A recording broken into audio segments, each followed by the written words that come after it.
All season we've heard papaya rules, but a questionable strategy has left McLaren as the fools in Qatar. Um, Carlos Sainz finishes on the podium. Isaac Hadjar's engine explodes with 2 laps to go, fulfilling my curse as normal. Welcome back to 305K. I'm Jackson Lang, along with my co-host Tucker Hobart. We're here to debrief the Qatar Grand Prix, and wow, we did not expect this. No, we released a clip earlier this week with all of the times we've said the championship is over. Every time we've said it's McLaren versus McLaren, they're running away with it, whatever. Max is out, Piastri was out, Lando was out, and yet we're going into the final race and it's all still to play for because of this Qatar Grand Prix. And the big story is once again McLaren. And we've kind of talked about it and this kind of changed throughout the year.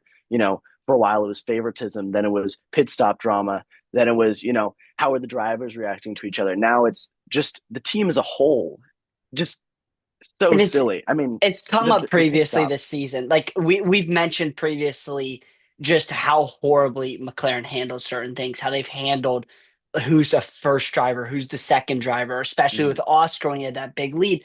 But this time it was just like I don't want to say idiocy because that's just rude, but like it was Yeah, basically idiocy. Like they yeah, had a chance to box and they knew they could make it through the two stop requirement with it because their pit stop window had opened that race, but they wanted perfectly on lap seven.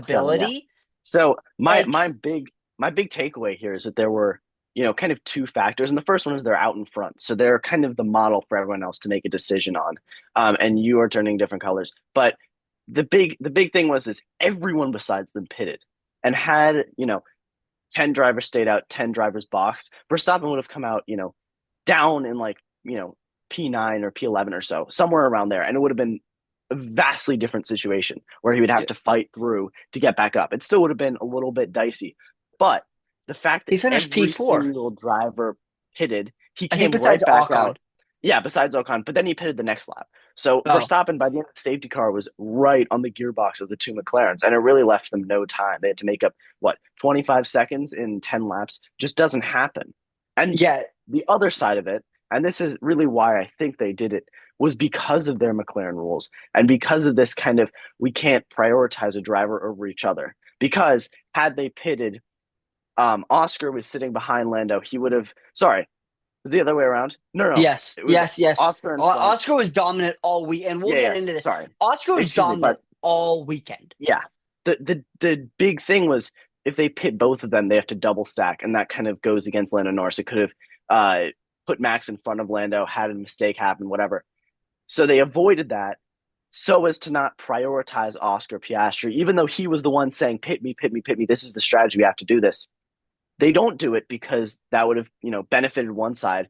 But in essence, instead of benefiting either of their drivers, they screw both of them over and help Verstappen. I mean, that's exactly what they did. It was just I don't know what they were thinking. They called flexibility. We knew that wasn't true. Hmm. Um, Yeah, I could not believe it because yeah, we both knew, and I was again we text during races just because we yeah, like keep up on it, and I'm yeah, hmm, like they just gave Max the race because I yeah, knew even with how fast that McLaren was, which even on that first stint they were flying, they were yeah, so fast, but they couldn't absolutely. build enough of a gap to where they Hmm. could fulfill a pit stop. And with Max Yeah, Verstappen, you're not gonna catch him if you give him an advantage like that. And yeah. it was It's just it's it's such a unbelievable. shame. It's such a shame because It's really like interesting to me. it No, is, go ahead. but Oscar was going so Oscar had such a good weekend. He was driving the like wheels off that car Hmm. and was gonna win that race. He loved that track. Like I think I heard Ted Kravitz say he like told him that he loves that track, which is Yeah, funny because it really is like a very tough track, but he loves it. He's historically good at it from his couple of years at F1. yeah, But yeah. they I They just just could screwed him not over. believe it. Yeah. And I think it was, I don't remember who it was, but like Lewis was basically saying, or no, it was Horner actually saying Red Bull's plan was to keep Max kind of on their toes And if they can get Max in this championship fight, that he's dealt with the pressure before. He's won a type Yeah, of title like this before in 2021. And the pressure gets so huge that it becomes almost insurmountable. And yeah. Red Bull has dealt with that Good word. pressure immaculately, especially being down Another good word. for so long. And Yeah, all of a sudden, McLaren, like in this drivers' championship for the first time, it just feels like, in a way, almost amateur hour. And yet they still will yeah. probably win the championship. Yeah, it's still a big hill to climb for Verstappen, but really McLaren they've kind of chopped down the tree for him. They've helped him out, and I really think it's interesting. We've talked about how much of a first driver, second driver dynamic there is at Red Bull, with Verstappen being hailed as the first driver over whoever else is at the team. Really, I think McLaren right now do have a first driver, and it's Max Verstappen because every decision they make doesn't go for either of their drivers. It goes for Max, and it helps him out. And it's not to say that Lando Norris wasn't perfect that weekend. Obviously, he struggled a little bit. He struggled in qualifying. He didn't get a last lap in, which is why Oscar Piastri was on pole. Or I shouldn't say that, but a reason why he wasn't able to compete Yeah. for pole. Yeah. Yeah. Yep. But Lando Norris is not responsible for the fact that this is still a close championship fight going into the final race. It's McLaren. It's the pit wall. This Yeah. this should have been Oscar versus Lando in the final race. If McLaren had Yeah. played their cards right and boxed Oscar on lap 7, this would But have they been just a little increase for Oscar. It would have brought him closer to Lando, and Verstappen would have been out of the talk. out of the, yeah. And It's it's really something, and it's something that we've seen. Obviously, Vegas was a little bit outside of their control, but it's mhm. still the team. It's the team again, and that is something that you can look at in the data. And it's no miracle that the 9 other teams in the grid didn't get disqualified. It was Mhm. it was as a Yeah. result of how the team set up the cars for Sunday's race. It's just remarkable that Max is still in this fight. I mean, he was so far down, and 100 points down. I don't know. It still feels like a very hard Yeah, like it's a tough finish hill to for climb for Max, him. but like the fact that he's in this conversation, the fact that he's still fighting is just remarkable. And if Well, he and completes it, it'll be the greatest comeback in F1 history, like I by fully far. agree. I fully agree, and I think that it's something that we look at in this context. It is really unbelievable because I don't you know it's not an exaggeration. We were literally saying word for word, beat for beat, Max Verstappen is out of the championship, and this was in And July. yeah, we We were believed saying it it, in and it July. wasn't. We I said don't in think it was a August. We said in lie. September. It wasn't a No, lie absolutely. either. Like we're not like we know enough F1 to realize that that should have been way enough points to keep him out of it. No Absolutely. matter how good the car is in the second half, if you have a 100-point lead, it takes a lot to get rid of Yeah. that. Well, we And he saw we didn't saw even win Lando. every race. Yeah, we saw Lando down what 80 points last year, at about the same point when the McLaren car was coming into form, and that championship ended 60 points in Max Verstappen's favor, maybe a little bit less than that, maybe it was 40 by And the end, in but Vegas. it was a comfortable championship victory for Max Verstappen. He had it with 3 races to go. I mean, that's how you close out a season, and neither McLaren has been able to do that. If you remember, we were talking about Oscar Piastri running away with it and closing it out. Then we were talking about Lando Norris running away with it. Never once were we talking about Max Verstappen in a position to win this championship. And Yeah, there's I mean, still an open door for him. there's definitely an open door. I can't believe it. Frankly, it should have been over. You thought it was going to be over. That McLaren Mm-hmm. was quick, and they just bottled it. I don't think Lando necessarily would have won last week, but it would have been Mm-hmm. very hard for Oscar to have a chance this week at it. Yes. And Well, I think that the big thing that I look at is that Lando Norris and Oscar Piastri, for all their faults, have earned to be ahead of Verstappen in this championship. I think yeah, that's fair to say. Verstappen has absolutely earned to be in the championship. They've also earned their place above Verstappen. I mean, you look at yeah, the DSQ last week, that affects both of those drivers. If you look at those two decisions, whatever the setup was that led to the DSQ, and not pitting those two drivers on lap 7, that's about a 30-point swing. It's definitely more than a 30-point swing for Norris. It's, I think, yeah, around a 30-point swing for Piastri. This wouldn't even be mhm, a conversation with Max yeah. Verstappen if the He was team what handled 40 those points situations. down after Brazil or something. Yeah. I mean, that's 3 races to go. You're 40 points down. Oh my goodness. Unbelievable. It's insane. And It's unbelievable. That being said, now we'll stop playing like getting so mad at McLaren. This is awesome. We are getting a finale in Abu Dhabi for the first time since 2021 that's going to actually decide the championship. I yeah. mean, you could not write it better. Like you got a hmm three-way fight for the championship. I keep seeing Skyfall edits and I'm like just more and more excited to wake up at 8 a.m. Eastern and Yeah. watch that race Yeah. and Set the watch alarms. wake up at 9 a.m. to watch qualifying the day before. hmm I'm so excited. I've Yeah. not been this I excited completely for an agree. F1 race ever. And I mean, Ever. I've Yeah. only been a fan for like 3 years, so I can't really. Yeah. I I've think, been a fan since the Max Verstappen dominance yeah, era. our preview is going to be like 30 minutes or so. I mean, there's so Oh much to yeah, look forward to. I do think it's a really big thing. You called it out in the preview of this race, but that 25 lap maximum on the tires was the deciding factor. I mean, yes, that early safety car, it's a 57 lap race. The safety car comes out for lap 7. It's literally the perfect storm for the teams. I think the argument from McLaren is, you're doing really well on a stint, you're doing really badly on a stint, you can extend more.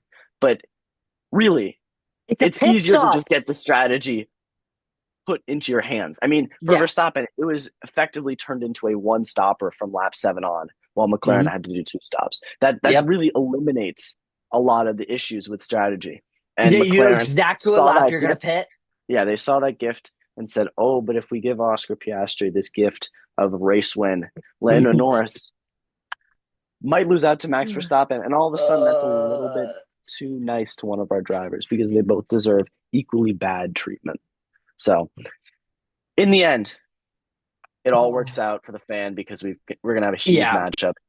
Um, yeah, in other important news, Kimi Antonelli had a bit of a moment in the last two laps. He had a snap yeah. of oversteer, went off track. Um, Lando Lando Norris is took able to advantage. overtake him. So that was a 2 point swing in the championship. That is the difference in Abu Dhabi of Lando finishing, I think, P3.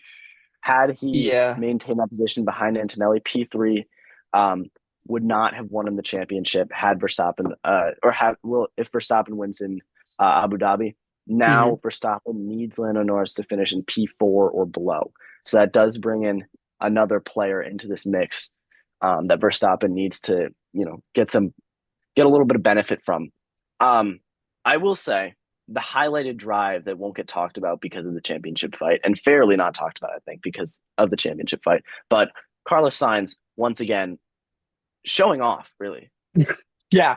They've had Williams has had such an underrated season, and it feels like it's almost been Mm-hmm. like a tale of two parts of them. At the first like part of the season, you have Alex Albon just consistent finishes. He didn't Yeah, get driving the any lights out. podiums, but I mean, I was talking in our like first episode about how good he had been at that point for Williams, and then all of a sudden, here comes Carlos Sainz, takes a podium Mm-hmm. in Baku, and then he comes back out of nowhere and gets another podium in Qatar. And Williams are set in stone at fifth place in the constructors. I Yeah, mean, they've that they've been is so impressive. James Vallis has really came in there with a mission and executed it. And I Yeah, think they are gonna like slowly rise to the top. And again, I know I keep mentioning it, but they have a Mercedes engine, which is I was projected to be about to the say that. best Yeah. engine in 2026. So for all we know, they could be like gunning for the top three with the other two I Mercedes fully agree, engines. and So especially with the way that Ferrari are trending right now, who knows? and Red Bull, I've heard that like Ford engine is just not coming along basically. So Mm-hmm. it's fascinating what they have Yeah, done. Um, yeah. and then the team that I kind of always compare to Williams is like V Carb. And Mm-hmm. they secured their driver lineup today with Yes, that's you Liam important to talk Lawson about. and It's Arvin Lindblad and Liam Lawson in the RB, and then they switch and put Isaac Hadjar up in the Red Bull seat along with Max Verstappen. And you know, I really just feel like this is another driver who might get sent to the I'm wayside because of that second terrified. Red Bull seat. I'm And so scared because I love Isaac. I fully agree. Isaac Hadjar has been really spectacular. I really think he's been one of the best, if not the best, rookie on the grid, and he honestly has the most potential, I think, out of all those guys. And if he goes and gets stuck in the worst Red Bull, in the actual Red Bull over the V carb. I really do think that that's a career ender, and we've seen it before, and it's not something that's like, a once in a lifetime. It's happened to almost half the grid. Pierre Gasly, Yuki Tsunoda, Liam Lawson, Alex Albon, Carlos Sainz was in that driver program. Daniel Ricciardo out now. All of those guys Oh, Danny have been Rick. have been in that second Oh, Red Bull seat and had it kind of ruin their career. That is a lot of names and a lot of big names yeah. too. A lot Big of those guys who names. are Big seeing names. success in secondary teams that probably don't have that shot anymore because they were given the second Red Bull seat so early on and weren't able to handle it. Yeah, it's just I'm kind of interested to see if it's any better during the new regs, but like Yeah. Yeah, it's it will just be interesting. I kind of feel bad for Yuki too, man. I mean, he's Hmm. just gone from Yeah, F1. he's out of Everyone the was sport now. hoping he'd It's a real shame. finally get that upgrade to Red Bull, and he gets it. And I mean, he did no better than he was in the V carb. Never got a podium. It was Yeah, just, it was really too bad, and I think that he's a very decent driver. I yeah. really do believe that, and it's just a shame that he's not going to. I assume Well, we will see, but I kind of get the feeling that he probably won't find a seat, and he'll be stuck to find another racing series. We're going to have to talk. There's a lot of factors that go into next season that we'll talk about after Abu Dhabi, because right now it's yeah. all focus on I'll, that I'll race. focus on that final race. Um, and it's really down to the championship. I wish I could say something about Ferrari, but they are just so Yeah. mediocre. I'm looking I'm rooting for Max Verstappen in Abu Dhabi. Yeah. I'm Yeah. trying to forget the fact Absolutely. that I need to watch the cars in red, drive around Yeah. there too. So Yeah, I mean, what are you gonna do? I guess the only other thing to touch up on is, I mean, it's kind of a big gap at this point, but Mercedes is at 459 and Red Bull 426 going into Abu Dhabi. So as long as Mercedes doesn't put up like a stinker of a weekend, they'll secure that. Yeah, I think that Um, I think Mercedes has definitely looked the best below McLaren, just as a car, as a team. mhm, Ferrari have looked pretty woeful. Honestly, they've just been really yeah, embarrassing. They have nothing going for them. I don't even have any expectations of them anymore, and I am yeah, the number one delusion. We picked Lewis Hamilton to win the Italian the Grand Italian Prix, Grand Prix. Yeah, I and was I looking don't at even that. I don't even think about them for the podiums anymore.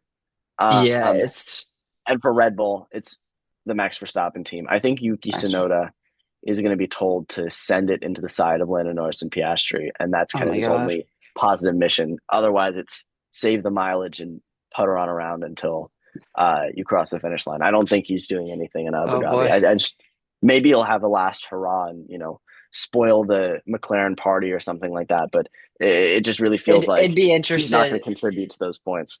Hey, who knows? Maybe he'll have like a Sergio Perez 2021 Minister of That's Defense what I like was thinking. showing. Maybe that's his. It's He'll probably be told to highly stay likely his long and last try to race. slow up the McLarens. Like he'll Yeah, probably have a strategy that keeps him going long. yeah, that We'll is talk very about interesting. all of We'll talk this, about and this. Yeah, it's yeah. gonna I be was about to that's say gonna be we should a keep our brutal powder one to dry. edit, but that's gonna be. I'm so excited. That's gonna be a fun Yeah, episode. So it's all smiles for me. I'm just so excited for this yeah, I'm race. so excited. All So, right, we'll get we'll into see the you later this preview week. on Thursday.